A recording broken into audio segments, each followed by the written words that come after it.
من الشیطان الرجیم بسم اللہ الرحمن الرحیم اللہم صلی علی سیدنا و مولانا محمد و علی آلہ و اصحابہ و بارک وسلم وصلی علیک. ناظرین محترم، احمد نصیر آپ کی خدمت میں حاضر ہے. آج ہمارے ساتھ ایک ایسی منفرد شخصیت براجمان ہے کہ جن کے بارے میں جتنا کہا جائے کم ہے، لیکن انہوں نے کبھی اپنے بارے میں خود کچھ کہا ہی نہیں. نوجوانوں کے انتہائی پسندیدہ. انہوں نے نہ کبھی خود کو عالم دین کہا، نہ کبھی خود کو مفتی اعظم پاکستان کہا. ان کا تعارف میں اس طریقے سے کراؤں گا. بہت سارے ملاؤں پر ہے ان کے سوالوں کا قرضہ. موجود ہیں ہمارے ساتھ انجینئر محمد علی مرزا. السلام علیکم. جی وعلیکم السلام ورحمۃ اللہ وبرکاتہ. ولا حول ولا قوۃ الا باللہ. اللہم صلی علی محمد وعلی آل محمد. احمد بھائی، اللہ تعالیٰ آپ کے حسن ظن کی لاج رکھے. اللہ کا نام لے کے شروع کریں. جی آپ کے جو بھی سوالات ہیں انشاءاللہ ہم کوشش کریں گے کہ بہت شکریہ. آپ کا طبیعت ٹھیک ہے؟ جی جی الحمدللہ الحمدللہ. آپ مجھے یہ بتائیے کہ یہاں بہت سارے لوگوں کو ذرا سی چار باتیں آ جائیں تو وہ خود کو عالم کہنا شروع کر دیتے ہیں، مفتی اعظم پاکستان کہنا شروع کر دیتے ہیں. آپ نوجوانوں کو بہت موٹیویٹ کرتے ہیں، بہت سکھاتے ہیں، پڑھاتے ہیں، مگر آپ خود کو محمد علی مرزا کہتے ہیں. کیا وجہ؟ آپ علامہ کیوں نہیں لگاتے اپنے نام کے ساتھ؟ علامہ لگانے کا فائدہ نہیں ہے. اس کی وجہ یہ کہ اس وقت اس ماڈرن دور کے اندر اب کوئی ایز سچ اتنی عزت والی ڈگری یہ رہ نہیں گئی ہے مفتی یا علامہ یا مولوی کہ لگایا جائے. یہ تو ایک ویسے میں نے تفنن کے طور پر بات کی. ایکچوئل بات تو یہ ہے کہ پاکستان میں وہ لوگ اپنے ساتھ یہ ڈگری لگا سکتے ہیں جو اتھرائز ہیں. یہ ڈگری کی کوالیفیکیشن جو مدارس سے حاصل کی جاتی ہے وہ لوگ اپنے ساتھ لکھتے ہیں. اہل سنت کے ہاں مولوی، مفتی، مولانا لکھا جاتا ہے. اہل تشیع کے ہاں آیت اللہ لکھا جاتا ہے. اور باقی یہ حقیقت بات ہے کہ ہر دوسرے بندے نے اپنے ساتھ مفتی اعظم لگایا ہوا ہے اور اس کے ماننے والے اس طرح کے ٹائٹل دے کے ان کی شخصیت کو اونچا کرنے کی کوشش کرتے ہیں. میرا خیال ہے کوئی بھی شخصیت اپنے کام کی وجہ سے، اپنے کردار کی وجہ سے، اپنی علمی کنٹریبیوشن کی وجہ سے اونچی ہو سکتی ہے. اس طرح ناموں کے پیچھے اتنی دمیں لگانے سے استاد العلماء اور شیخ القرآن، شیخ الحدیث یہ سب کچھ لکھتے ہیں. پتہ نہیں کتنا حوصلہ ہے. میں تو اس چیز میں آر محسوس کرتا ہوں کہ کوئی شخص اپنے نام کے ساتھ اس طرح کے القابات لگائے. ایون لوگ اپنے ساتھ حاجی بھی لکھ دیتے ہیں. ہاں، تو یہ عوام الناس کے اندر بھی یہ بیماری ریکگنیشن کی پائی جاتی ہے. تو جو میں تھا میں نے وہ لکھ لیا. محمد علی مرزا میرا نام ہے اور انجینئرنگ میری فیلڈ ہے. میکینیکل انجینئرنگ میں میں نے ڈگری کی ہے، تو اس کی وجہ سے میں نے انجینئر محمد علی مرزا جو بنتا تھا وہی ساتھ لکھ کے لگایا. باقی جو ہم دین کی خدمت کر رہے ہیں وہ ہر مسلمان کی بیسک رسپانسبلٹی ہے اور وہ کسی عالم کے ذمہ نہیں ہے کہ اس نے صرف رسول اللہ کی مبارک دعوت صلی اللہ علیہ وآلہ وسلم پہنچانی ہے. بلکہ قرآن میں اللہ تعالیٰ نے فرمایا کنتم خیر امۃ اخرجت للناس تأمرون بالمعروف وتنہون عن المنکر. تم بہترین امت ہو جو لوگوں کے نفع کے لیے نکالے گئے، لوگوں کو نیکی کا حکم دیتے ہو اور برائی سے روکتے ہو اور اللہ پر ایمان رکھتے ہو جیسا کہ ایمان لانے کا حق ہے. تو یہ ہر شخص کی ذمہ داری ہے کہ وہ اپنے محبوب صلی اللہ علیہ وآلہ وسلم کی مبارک دعوت ان کی امت تک پہنچائے. اسی وجہ سے اس امت کا مرتبہ ہے. یعنی اس امت کا مرتبہ صرف رسول اللہ کی نسبت کی وجہ سے نہیں ہے، بلکہ نبی الاسلام کی جو ایک کوالٹی ہے ختم نبوت کہ آپ کے بعد کوئی پیغمبر نہیں آئے گا، جس کی برکت سے اس امت کو نبیوں والا کام شفٹ ہوا. چونکہ کام بہت بڑا تھا اس لیے امت کا مرتبہ بڑھ گیا. کوئی شک نہیں. اگر یہ کام شفٹ نہ ہوتا تو ہم بھی اگلی امتوں کی طرح ایک امت ہی ہوتے. ہمیں نبی الاسلام نے یہاں تک فرمایا بلغوا عنی ولو آیہ، صحیح بخاری کے اندر، کہ پہنچا دو میری طرف سے خواہ تمہیں ایک آیت ہی آتی ہو. حتیٰ کہ صحیح بخاری میں یہاں تک آیا کہ شیطان نے انسانی شکل میں آ کے آیت الکرسی کا وظیفہ بتایا سیدنا ابو ہریرہ کو. تو نبی الاسلام نے فرمایا کہ 3 دن سے جو انسانی شکل میں تیرا مہمان تھا وہ شیطان تھا، لیکن اس نے بات سچی کی ہے کہ جو آیت الکرسی پڑھ کے رات کو سو جائے صبح تک ایک فرشتہ اس کی حفاظت کے اوپر مامور ہو جاتا ہے. تو ہم نے سچی بات کی تصدیق بھی کرنی ہے اور جو حق بات پتہ چلے ہم نے لوگوں تک پہنچانا بھی ہے. اس کے لیے کسی ڈگری کی ضرورت نہیں ہے. جامعہ ترمذی میں حدیث موجود ہے، اس کو سپورٹو ابن عباس کا قول ہے کہ حکمت مؤمن کی گمشدہ میراث ہے، جہاں سے بھی ملے حاصل کر لو. یہ آپ کسی کافر سے بھی حاصل کر سکتے ہیں، کسی مسلمان سے بھی. اور جب آپ کو یہ علم آ جائے اس کے بعد اس کو پھیلانا یہ آپ کی رسپانسبلٹی ہے. اور اس میں تو میں یہاں تک مثال دیتا ہوں کہ اگر کوئی پرائمری اسکول کا بچہ آپ کو آ کے یہ بتائے کہ سورۃ البقرہ کی آیت نمبر 279 میں لکھا ہے کہ جو سود کھاتا ہے اللہ اور اس کے رسول عز و جل و صلی اللہ علیہ وآلہ وسلم کا اعلان جنگ ہے اس کے خلاف، تو ہم اس کی ڈگری نہیں چیک کریں گے بلکہ یہ دیکھیں گے کہ اس کا ریفرنس ٹھیک ہے تو ہم اس کی بات قبول کر لیں گے۔ کوئی غیر مسلم بھی آ کے بات کرے نا، ہمیں ہماری کسی کتاب کا حوالہ دے تو ہم کتاب کو پرائورٹی دیتے ہوئے اس کو اپنے نبی کی بات سمجھتے ہوئے اپنے رب کی بات سمجھتے ہوئے قبول کریں گے، بجائے اس کے کہ ہم پرابلم اینڈ کے اوپر کھڑے ہوں۔ ہمیں سولوشن اینڈ پہ کھڑا ہونا چاہیے۔ بالکل صحیح ہے۔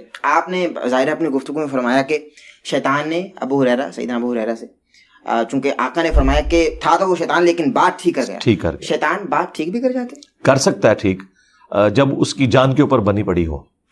بیسیکلی سیدنا ابو ہریرہ نے اسے پکڑ لیا تھا جب وہ انسانی شکل میں آیا تھا، تو اس نے یہ ایک مدنی رشوت دی تھی کہ مجھے آج چھوڑ دو، اس کے بدلے میں تمہیں ایک وظیفہ بتاتا ہوں۔ تو بیسیکلی اس نے اپنی جان چھڑانے کے لیے، ایک بڑا فساد مچانے کے لیے ایک چھوٹی سی نیکی کر لی۔ یہاں پہ بھی آپ دیکھیں نا، جھوٹ اور سچ کو ملا کے پیش کرنا، شیطنت اسی کا تو نام ہے نا، کہ آپ کوئی اچھی بات کرتے ہیں ساتھ اس کے غلط بات بھی مکس کر دیتے ہیں۔ اور بخاری مسلم میں تو ہے کہ شیاطین جو ہیں وہ فرشتوں سے بعض اوقات گفتگو اچک لیتے ہیں اور اس میں جھوٹ ملا کے نجومیوں کو بتاتے ہیں، اور وہ پبلک میں عام ہو جاتی ہے، لوگوں پہ دھاک بیٹھ جاتی ہے کہ بندہ سچی بات کر رہا ہے، اور کچھ پریڈکشن صحیح بھی ہو جاتی ہیں اور وہ فرشتوں سے انہوں نے چرائی ہوتی ہیں، اور میجارٹی پورشن اس میں جھوٹ ہوتا ہے۔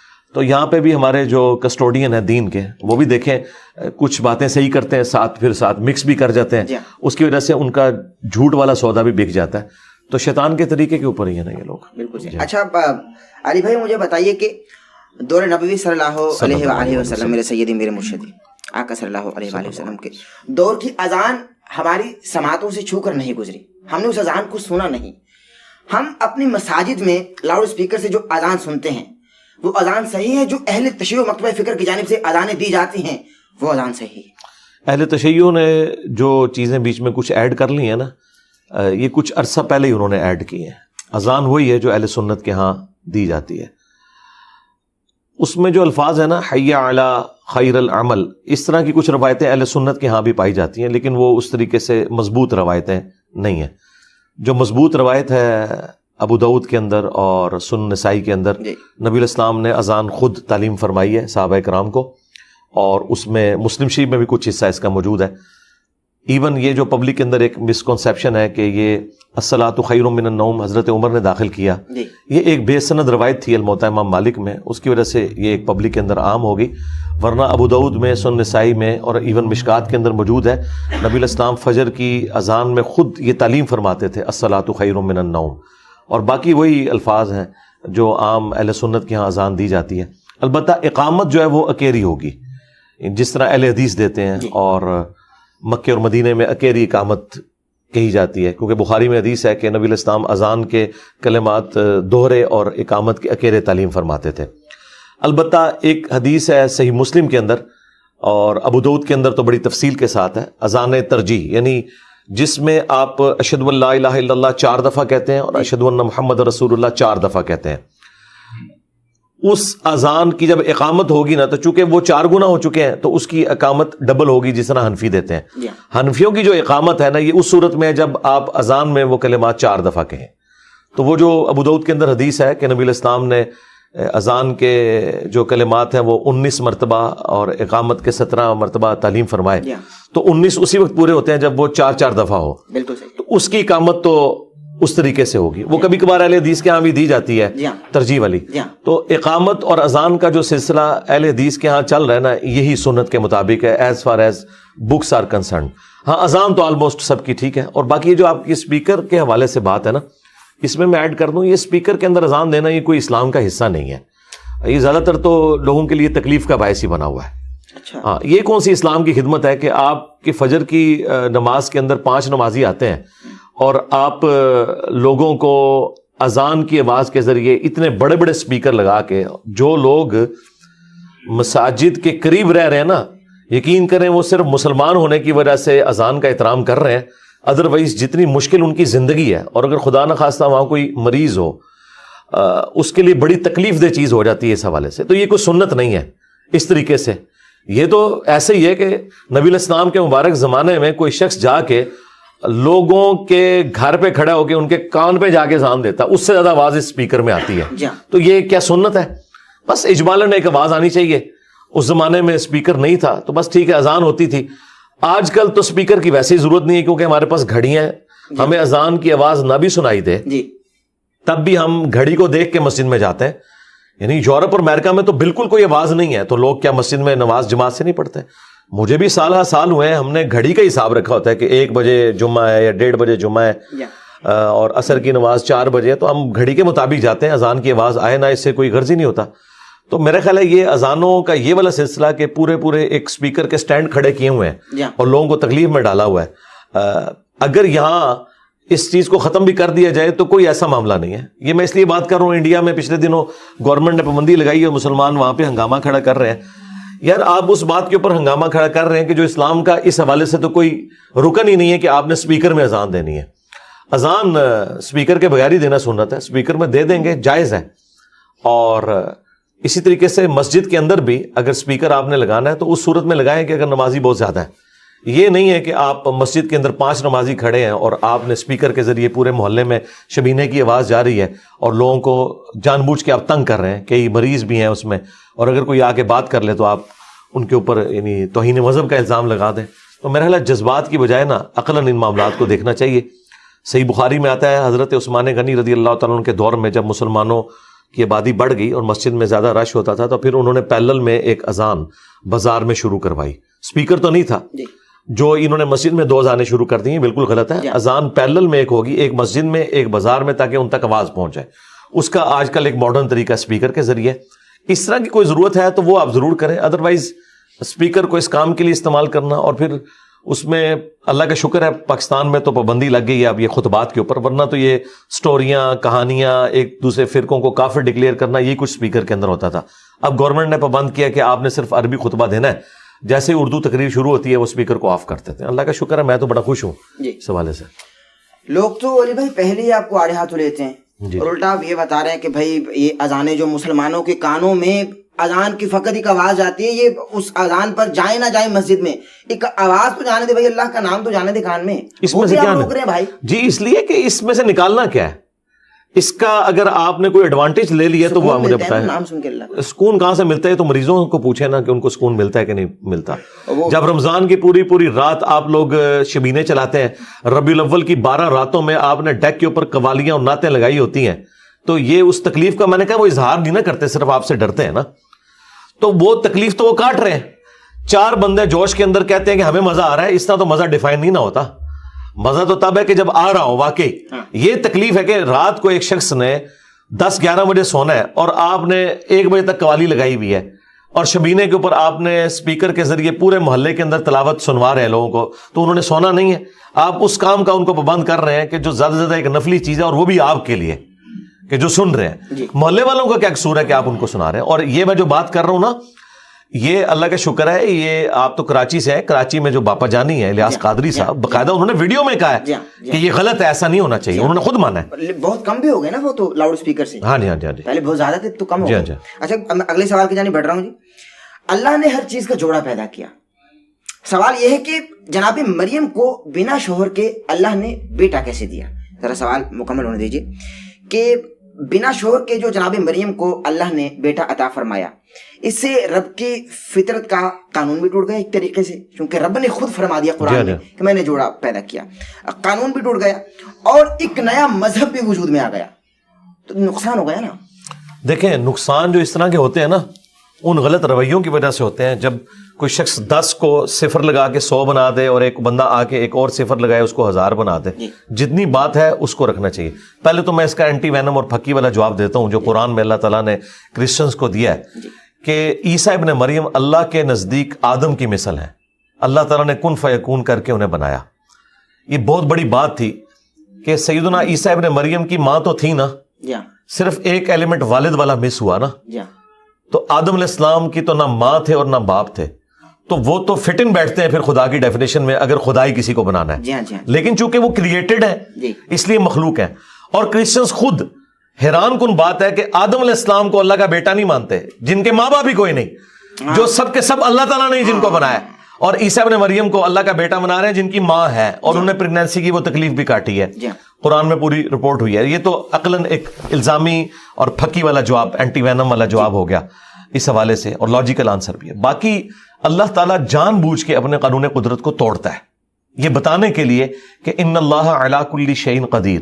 اللہ تعالیٰ ہر چیز پہ اتنی قدرت رکھتا ہے کہ اللہ تعالیٰ اپنے بنائے ہوئے محکم قوانین جو فزیکل فینومینا آف نیچر ہے ان کا بھی پابند نہیں ہے. مثلاً اللہ تعالیٰ کا یہ قانون قدرت ہے کہ آگ جلاتی ہے. اگر یہ قانون نہ ہوتا تو آج آپ ڈیزل انجن، پیٹرول انجن نہ بنا سکتے، نہ آپ کوئی تندور لگا سکتے اگر یہ محکم قانون نہ ہوتا. یہ اتنا محکم ہے کہ آپ جتنی بار آگ لگائیں گے آگ لگے گی. لیکن ابراہیم علیہ السلام کے لیے اللہ تعالیٰ نے اسے ٹھنڈا کیا ایک ہی دفعہ، نہ ان سے پہلے نہ ان کے بعد کسی کے لیے ٹھنڈی ہوئی. تو یہ ایک معجزہ ہے جس میں اللہ تعالیٰ نے فزیکل فینومینا آف نیچر کو توڑ کے اسٹیبلش کیا کہ میں اس کا پابند نہیں ہوں. سمندر میں راستہ بنانا یہ موسیٰ علیہ السلام کے لیے ہوا ہے. اس کے بعد اور اس سے پہلے لوگ کشتیوں میں ہی سفر کرتے ہیں. عیسیٰ ابن مریم کے کیس میں بھی اللہ تعالیٰ نے قرآن میں سورہ مریم میں فرمایا کہ ہم عیسیٰ اور ان کی ماں کو جہان والوں کے لیے نشانی بنانے والے ہیں. یہ ایک نشانی تھی جہان والوں کے لیے کہ اللہ تعالیٰ کا معجزہ ظاہر ہوا. اچھا، پھر عیسیٰ ابن مریم خود کیا کہہ رہے ہیں؟ میں اللہ کا بندہ ہوں، مجھے اللہ نے کتاب دی ہے اور مجھے اپنی ماں کے ساتھ حسن سلوک کرنے والا بنایا. سلام ہو اس دن پر جس دن میں پیدا ہوا، جس دن میں مروں گا اور جس دن میں دوبارہ اٹھایا جاؤں گا. سورہ مریم یہ ان کے کلمات نقل ہوئے ہیں. تو عیسیٰ ابن مریم کے بارے میں ان لوگوں نے جو ڈیوینٹی کلیم کی ہے، آج بھی اسٹیبلش انجیل کے اندر ایک ان ایمبیگوس اسٹیٹمنٹ کوئی ایسی نہیں ہے جس سے یہ ثابت ہوتا ہو کہ عیسیٰ ابن مریم اللہ ہیں یا اللہ کے بیٹے ہیں. یہ بعد کے لوگوں نے چیزیں بیچ میں داخل کر کے اور یہ غلط معاملات آگے چلائے. اللہ تعالیٰ نے یہ سب کچھ جو کیا ہے نا وہ آزمائش کے لیے بھی ہوتا ہے. اس سے بڑی بات شیطان نہ ہوتا تو ہم سب جنتی ہو جاتے ہیں. ظاہر ہے وہی ہمیں ورگلاتا ہے نا، اندر تو پھونکے وہی مارتا ہے. تو اب آپ کہیں گے کہ جی یہ سارے کے سارے جو لوگ جہنم میں جا رہے ہیں یہ شیطان کی وجہ سے جا رہے ہیں اور الٹیمیٹلی ریزن اللہ ہے جس نے شیطان کو پیدا کیا. تو بھائی یہ دنیا ہے ہی آزمائش کے لیے، ٹھیک ہے. الذی خلق الموت والحیات لیبلوکم ایکم احسن عملا. اللہ تعالیٰ نے زندگی اور موت اور یہ سارے معاملات اس لیے تاکہ تمہارا امتحان لیا جائے کہ کون اچھے اعمال کرتا ہے. فَأَلْهَمَهَا فُجُورَهَا وَتَقْوَاهَا. اسی نے برائی کی استطاعت بھی ڈالی انسان کے اندر، نیکی کی بھی اب اس نے خود چوز کرنا ہے. اِنَّا هَدَيْنَاهُ السَّبِيلَ إِمَّا شَاكِرًا وَإِمَّا كَفُورًا. ہم نے ہدایت کا راستہ واضح کر دیا ہے، چاہے تو شکر گزاری کی روش اختیار کرو، چاہو تو ناشکری کی روش اختیار کرو. تو یہ ہمارا امتحان تھا. اس طریقے سے دیکھیں مسلم شریف میں حدیث ہے قبروں پہ جاؤ تاکہ آخرت کی یاد آئے. دنیا سے بے رغبتی دلاتی ہیں. میں نے تمہیں پہلے منع کیا تھا لیکن اب تمہیں حکم دیتا ہوں.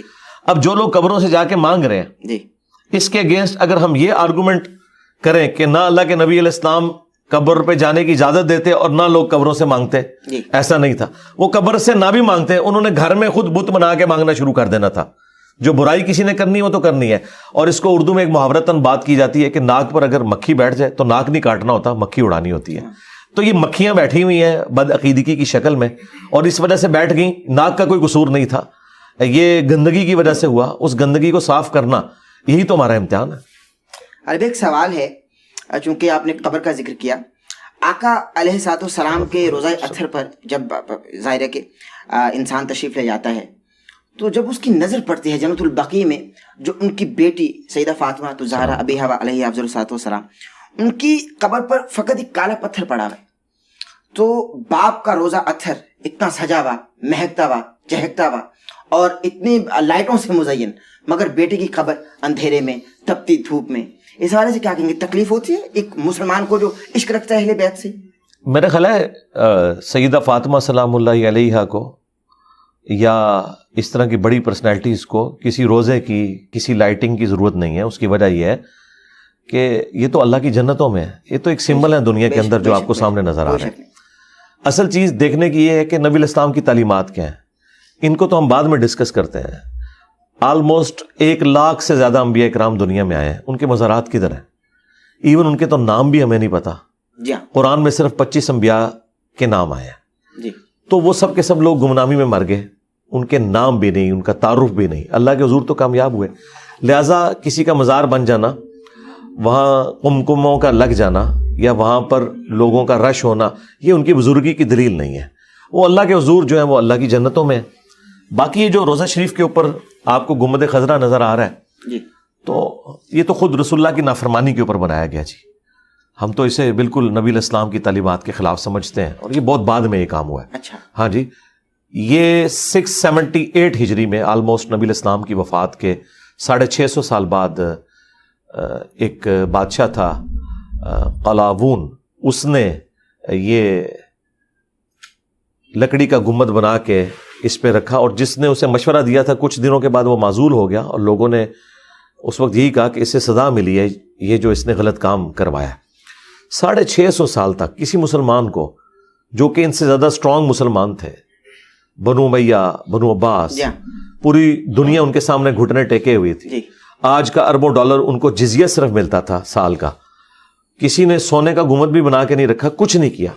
اس کے پیچھے ریزن تھی کہ مسلم شریف میں حدیث ہے, نبی علیہ السلام نے فرمایا میں تمہیں منع کرتا ہوں قبروں کو پکا کرنے سے, ان پر عمارت بنانے سے اور اس پہ بیٹھنے سے. ڈائریکٹ بیٹھنا بھی منع ہے, مجاور بن کے بیٹھنا بھی منع ہے. بالکل صحیح ہے. اہل تشیع کے ہاں بھی یہی روایتیں پائی جاتی ہیں کہ قبروں پہ مزار نہیں ہونے چاہیے, اور مزار بنائے جائیں تو گرائے جائیں. جی ہاں, ہمارے استاد مولانا اسحاق صاحب نے باقاعدہ ایک پوری ویڈیو ریکارڈ کرائی تھی جس میں انہوں نے شیعہ کی فقہ کی کتابوں سے یہ ساری چیزیں دکھائی تھی کہ ان کے ہاں بھی یہ مزارات نہیں ہیں. یہ تو حکمرانوں نے ایک سمجھ لیں ایک اڈے بنانے کے لیے کمائی کے, اور ان بڑی ہستیوں کے ساتھ اپنی ایفیلیشن کو شو کر کے اور عوام کو اپنے ساتھ لگانے کے لیے یہ سب کچھ کیا. ادروائز یہ کچھ کرنا ہوتا تو مجھے بتائیں, سیدنا عمر کے دور میں رومن اور پرشین امپائر گر گئی تھی اور مسلمان اتنے آسودہ حال ہو چکے ہوئے تھے, تو حضرت عمر نے سونے کا گنبد کیوں نہیں بنا کے رکھ دیا؟ ٹیکنالوجی تو قبل از مسیح ہے. یہ آیا صوفیہ جو ہے اس کا جو گنبد ہے گنبد خضرا سے کئی گنا بڑا گنبد ہے, اور یہ نبی اسلام کی پیدائش سے بھی, یہ نبی صلی اللہ علیہ وآلہ وسلم کی پیدائش سے بھی آلموسٹ 30-40 سال پہلے کنسٹرکٹ ہوا ہے, پیدائش سے. اچھا جی آیا صوفیہ جو ہے یہ نبی الاسلام کی پیدائش سے پہلے کا ہے. تو اتنا بڑا گنبد جو کنسٹرکٹ ہوا ہے, اور کلیسا موجود تھے اس زمانے میں, تو صحابہ کرام کے لیے کوئی مسئلہ تھا نبی الاسلام کی قبر کے اوپر یہ بنانا؟ اور تابعین کے دور میں جبکہ صحابہ بھی زندہ تھے, نبی الاسلام کی وفات کے آلموسٹ آپ سمجھ لیں 60 سال کے بعد یہ ڈوم آف دا راک جو گولڈن ڈوم ہے جو قبۃ الصخرہ اس چٹان کے اوپر بنایا گیا جہاں سے نبی الاسلام معراج پہ تشریف لے گئے تھے بیت المقدس, تو یہ اتنا بڑا گنبد ہے, یہ گنبد خضرا سے بھی بڑا ہے اور اتنا خوبصورت گنبد ہے. یہ نبی الاسلام کی وفات کے 60 سال بعد بنو امیہ کا جو حاکم تھا عبد الملک بن مروان, اس نے تعمیر کی ہے. اس کے لیے کوئی مسئلہ تھا کہ جب ادھر اتنا بڑا بنایا تو نبی الاسلام کی قبر اطہر پہ بنا تھا؟ اسے پتا تھا کہ نبی الاسلام نے اس چیز سے منع کیا ہوا ہے اور کسی نے اس کو ایکسیپٹ نہیں کرنا تھا. تو مجھے بتائیے جو کام نبی الاسلام کی وفات کے 650 سال بعد ہو رہا ہے وہ دین کیسے ہو گیا؟ گنبد خضرا کا تعلق نبی الاسلام کے ساتھ نہیں ہے, اس کا تعلق حکمرانوں کے ساتھ ہے. لہٰذا اگر آج ہم یہ ڈیمانڈ کرتے ہیں کہ سعودی حکومت کو یہ گنبد خضرا اتار لینا چاہیے اور اس کو اپنی اسی واپس حالت میں لے کے جانا چاہیے جو خلفۂ راشدین کے دور میں تھا کہ حجرہ عائشہ بنا ہوا تھا, اس کے اندر قبر اطہر تھی, اوپر سے کوئی ننگی نہیں ہو جائے گی, وہ چھت تھی پراپر. آپ کا یہ تقاضا ہے؟ جی ہمارا تو تقاضا ہے, ہم تو سعودی حکومت سے تقاضا کرتے ہیں. نہیں بے ادبی کیسے ہوگی؟ بے ادبی تو انہوں نے کی ہے کہ جنہوں نے نبی الاسلام کے بارے میں قرآن میں آیت ہے لا ترفعوا اصواتکم فوق صوت النبی, نبی کی آواز سے بھی آپ نے اپنی آواز کو بلند نہیں کرنا, آپ کے اعمال غارت ہو جائیں گے. جن لوگوں نے یہ حرکت کی کہ اس کنسٹرکشن کے دوران انہوں نے اوپر گنبد رکھا اور یہ شور مچایا, ظاہر ہے کہ اس طریقے سے تو اوپر گنبد نہیں رکھا گیا, وہاں پہ کوئی کرینیں تو نہیں تھی, یہ سارے کا سارا جو ٹھوکا ٹھاکی انہوں نے کی ہے نبی الاسلام کی قبر اطہر کے پاس, کیونکہ نبی الاسلام اپنی وفات کے بعد بھی اس طرح ہی قابل احترام ہے جس طرح زندگی میں تھے, تو بے ادبی تو انہوں نے کی ہے. اور اسی وجہ سے سعودی علماء نے کہا تھا یہ گنبد خضرا کی طرح کے بڑے بڑے گنبد بقیہ غرقت میں بھی سیدہ فاطمہ سلام اللہ علیہا کی قبر اطہر کے اوپر بھی, اور اس طریقے سے ام عائشہ سلام اللہ علیہا, امام مالک رحمہ اللہ, حضرت عثمان غنی رضی اللہ تعالیٰ عنہ, اور سیدہ فاطمہ کے ساتھ ہی قبریں حضرت عباس کی جو نبی الاسلام کے چچا ہیں, اور اس کے بعد امام حسن علیہ السلام, امام زین العابدین اور امام باقر اور امام جعفر, ان کی قبریں بقیہ غرقت میں موجود ہیں. اور اس کے اوپر ایک بہت بڑا گنبد تھا, اس کی ریئل ٹائم پکچرز بھی اویلیبل ہیں, آپ گوگل میں جائیں تو لکھیں, تو یہ ساری پھر گرائیں سعودی حکومت نے نا گنبد خضرا انہوں نے جنت البقیع جی 8 شوال کو اسی کا یہ رونا روتے ہیں, اسی کا رونا روتے ہیں 1926 میں. تو ہم ان سے بھی کہتے ہیں کہ آپ رونا اس چیز کا کیوں رو رہے ہیں کہ جو کام ہی بعد میں ہوا تھا. نبی الاسلام نے یہ کام کیوں نہیں کروایا؟ مولا علی علیہ السلام نے سیدہ فاطمہ کا قبہ کیوں نہیں بنوا دیا؟ وہ تو خلیفہ راشد بھی تھے نا, کیوں نہیں قبہ بنوایا؟ یہ قبے نہیں تھے اسلام کے اندر. اسلام میں آپ گاڈ اورینٹڈ ہیں. جب ہستی ایک دنیا سے چلے گی تو زیادہ زیادہ آپ ان کی قبر پہ جائیں گے, اور ان جو اہل البیت کی قبریں ہیں, انبیاء کی قبریں ہیں, یہ دعاؤں کی قبولیت کا ذریعہ ہے. اللہ سے جا کے وہاں دعا مانگیں, وہاں پہ سلام آپ عرض کریں. بس یہ تھا. یہ سارے کے سارے معاملات جو بعد میں ہوئے ہیں ان کو آپ دین بنا کے کیوں پیش کر رہے ہیں؟ بالکل صحیح, وہ دین تو نہیں ہے نا. بالکل صحیح. اور مولا علی تو خود یہ مزارات توڑواتے رہے. جو بنی ہوئی قبریں بھی تھیں اونچی, صحیح مسلم میں نبی الاسلام نے حضرت علی کی ڈیوٹی لگائی تھی, اور حضرت علی نے اپنے دور خلافت میں ابو حیاج اسدی کی ڈیوٹی لگائی تھی کہ تم یہ ساری قبریں جو اونچی بنی ہیں ان کو زمین کے برابر کرو. زیادہ زیادہ 1 بالش رکھ سکتے ہیں. نبی الاسلام کی قبر اتر بھی 1 بالش تھا, 9 انچ. تو بعد میں لوگوں نے یہ سب کچھ کیا, اور صحابہ کرام کے زمانے میں تو اس طرح کے معاملات نہیں تھے. تو جو کام بعد میں ہوا ہے وہ کس طرح دلیل بن سکتا ہے؟ اب اگر کوئی کہتا ہے یہ دلیل بن سکتا ہے تو ہم اہل تشیع سے ہی معذرت سے ہی عرض کریں گے کہ پھر بعد میں تو 400 سال تک یہ بھی رہا ہے کہ 1517 سے لے کے 1917 تک 400 سال تک خانہ کعبے میں 4 مصلی تھے, حنفی, شافعی, مالکی, حنبلی. ٹھیک ہے. اہل تشیع کا کوئی مصلی نہیں تھا, سنیوں کے 4 مصلی تھے, اور سارے اپنی اپنی جماعت لادا کرواتے تھے. ویسے چاروں کو حق پہ بھی مانتے تھے اور ایک دوسرے کے پیچھے نماز بھی پڑھتے. ڈرامہ بازی کی ہوئی تھی انہوں نے. تو یہ ڈرامہ بازی سعودی حکومت نے ختم کروائی ہے. اس پہ تو شیعہ خوش ہے کہ اچھا ہوا ہے کہ مصلی اٹھائے ہیں, کہ وہ کہتے ہیں جب ہمارا نہیں مصلی ان کے کیوں ہے. ویسے تو ہمارے نزدیک کسی کا بھی نہیں ہونا چاہیے, ایک ہی مصلی ہونا چاہیے. وَاتَّخِذُوا مِن مَقَامِ إِبْرَاهِيمَ مُصَلَّى, ابراہیم کے کھڑے ہونے کی جگہ کو نماز کے لیے جگہ بناؤ. نبی الاسلام نے وہیں پہ امامت کی تھی. تو پھر ہم یہ کہیں گے 4 مصلی سعودی حکومت نے ہٹائے تھے. پہلے تو تھے بھائی جس سلطنت عثمانیہ جس نے شیعان علی کو ناحق قتل کیا, اسی سلطنت عثمانیہ نے 4 مصلی ڈالے ہوئے تھے خانہ کعبے کے اندر. تو اسی سلطنت عثمانیہ نے یہ مزار بنوائے ہوئے تھے. یہ نبی الاسلام صحابہ تابعین نے تو نہیں بنائے ہوئے. تو سلطنت عثمانیہ کے کیے ہوئے کام کب سے سنت ہو گئے کہ آپ ان کے اوپر غم منائیں؟ بالکل صحیح. تو قبریں اسی طرح ہی ہونی چاہیے جس طرح ہے. آپ نے فرمایا کہ اپنی آوازیں بھی نبی کی آوازوں سے بلند نہ کریں, اور انہوں نے یہ خود سے گنبد بنا دیے, بیدبی کی آپ کے بقول, اور آپ نے یہ تقاضا بھی کیا کہ بھائی ان کو اٹھا دیا جائے, منہدم کر دیا جائے. منہدم نہیں, اتار لیا جائے, کرین ہے. نہیں, اٹھانے سے پتہ کیا ہوتا ہے, یہ اتنے ظالم ہے کہ جب ہم یہ بات کرتے ہیں نا تو یہ کہتے ہیں روزہ شریف کو مٹا دو. جی, اس طرح تو نہیں بات ہو, روزہ شریف کی تو بات ہی نہیں ہو رہی. روزہ شریف تو دعاؤں کی قبولیت کی جگہ ہے, وہ اس پلانٹ ارتھ پہ افضل ترین جگہ ہے, وہ اس دنیا کا حصہ ہی نہیں ہے, وہ تو جنت کا ٹکڑا ہے, ریاض الجنہ ہے. بخاری مسلم میں حدیث ہے کہ میرے گھر سے لے کر میرے ممبر تک جنت کے ٹکڑوں میں سے ایک ٹکڑا ہے. وہ نبی صلی اللہ علیہ وآلہ وسلم کی قبر اطہر, سیدنا ابوبکر عمر کی قبریں رضی اللہ عنہما علیہم السلام, وہ جنت کے ٹکڑے میں ہیں, اور اس پہ حاضری دینا صحابہ کرام کی سنت ہے. السلام علیکہ یا رسول اللہ, السلام علیکہ یا ابا بکر, السلام علیکہ یا عمر. یہ جا کے صحابہ کرام پڑھا کرتے تھے. وہ ساری چیزیں اپنی جگہ ہیں. اس کو آپ یوں سمجھیں جس طرح ہم کرسچن سے یہ ڈیمانڈ کرتے ہیں کہ آپ جیزس کرائسٹ کو خدا کا بیٹا نہ کہیں, تو وہ اس کو جیزس کرائسٹ کی توہین سمجھتے ہیں. جبکہ قرآن تو اس سے بھی ایک سٹیپ آگے جا رہا ہے کہ عیسیٰ نہ تمہارے نفع کے مالک ہے نہ نقصان کے. عیسیٰ ان کی ماں روٹی کھانے کے محتاج تھے. اللہ ارادہ کرے عیسیٰ کو, ان کی ماں کو اور ساری مخلوقات کو تباہ کر دے, اللہ کا کوئی کیا بگاڑ لے گا. اب یہ تینوں سورۃ المائدہ کی آیات ہیں جو میں نے کوٹ کی ہیں. کیا ان آیات کو ہم جیزس کرائسٹ کی توہین سمجھیں گے؟ نہیں. توحید اسٹیبلش کرنے کے لیے آپ کو یہ کہنا پڑے گا. اس طریقے سے سنت کو اسٹیبلش کرنے کے لیے جب ہم یہ بات کرتے ہیں کہ جو کام رسول اللہ کی نافرمانی کے اوپر ہوا ہے, اس کو جذباتی طور پر یہ کیوں ہینڈل کرتے ہیں؟ کل کو اگر کوئی جذباتی طور پر یہ ہینڈل کرے کہ جی قرآن سے میں آیت نکال دوں گا کہ عیسیٰ روٹی کھانے کے محتاج تھے, پھر تو روٹی افضل ہوگی عیسیٰ سے, تو وہ تو کافر ہی ہو جائے گا نا. میں قرآن سے آیت نکال دوں گا کہ عیسیٰ اور ان کی ماں تمہارے نفع نقصان کے مالک نہیں ہے. عیسیٰ علیہ السلام کے بارے میں اتنے توہین آمیز کلمات ہیں, نعوذ باللہ. یا اللہ ارادہ کرے عیسیٰ اور اس کی ماں کو ہلاک کر دے, تو یہ تو بڑی توہین ہوئی ہے. تو توہین نہیں ہوئی ہے. توحید اسٹیبلش کرنے کے لیے جب نبیوں کو لوگ اللہ کے مقابلے پر کھڑا کرتے ہیں نا, پھر اللہ تعالیٰ اپنی توحید کو اسٹیبلش کرنے کے لیے ایسے جملے بولتا ہے تاکہ توحید اسٹیبلش ہو. جس طرح حضرت ابوبکر صدیق نے دیکھیں کیا فرضی جملہ بولا ہے, من کان یعبد محمدا فإن محمدا قد مات. نہ کوئی آیت نہ کوئی حدیث, یہ ان کا اپنا ذاتی جملہ. جو آیت بھی کوٹ کی انہوں نے, اس میں بھی یہ نہیں تھا. اس میں تو تھا وما محمد الا رسول قد خلت من قبلہ الرسل افإن مات او قتل یا انک میت وانہم میتون. اے نبی تمہیں بھی مرنا ہے, تمہارے مخالفین کو بھی مرنا ہے. محمد تو نہیں تھے مگر ایک رسول, اگر یہ مر جائیں یا قتل ہو جائیں یا وفات کر جائیں یا وصال شریف فرما جائیں, آپ جیسے لوگوں کے نزدیک جو ترجمہ ہے, یا شہید ہو جائیں, تو کیا تم دین سے الٹے قدم پھر جاؤ گے؟ اب اتنی بات تو درست تھی، لیکن اس کے ساتھ ویلیو ایڈیشن کی. حضرت ابوبکر نے کہا من کان یعبد محمدا فان محمدا قد مات. صحیح بخاری میں کم از کم 4 جگہ پہ یہ خطبہ ہے. جو تم میں محمد کی عبادت کرتا تھا وہ جان لے کے محمد مر چکے، اور جو اللہ کی عبادت کرتا ہے وہ جان لے کے اللہ کو کبھی موت نہیں آئے گی. اب یہ آیت حدیث تو نہیں تھی، لیکن انہیں پتا تھا کہ جیزس کرائسٹ کو لوگوں نے خدا بنایا تھا، محمد رسول اللہ کو بھی کہیں خدا نہ بنا لے، تو انہوں نے اس کو اسٹیبلش کیا.